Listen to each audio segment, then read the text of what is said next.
Bisnes permulaan yang saya mula-mula buat ni tadi cenderamata Cenderamata lah. T-shirt kan kata bapak saya buat benda tu. Jadi saya ya. dah start jual benda ni dekat company lama saya. Okey. So bila saya masuk dekat USM sekejap sebab saya nak buat master masa tu semua tu, dan saya tengok memang tak boleh lah. Jiwa saya tak boleh, orang Penang tak boleh pi lah. Tak boleh pi dengan dunia yang berfikir cara book.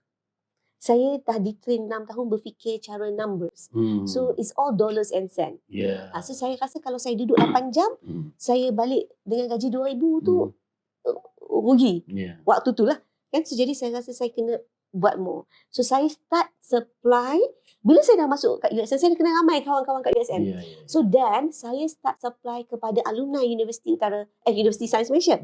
Bila student baru nak masuk, kita bagi backpack Universiti Sains Malaysia. Kita buat backpack tu. Kita buat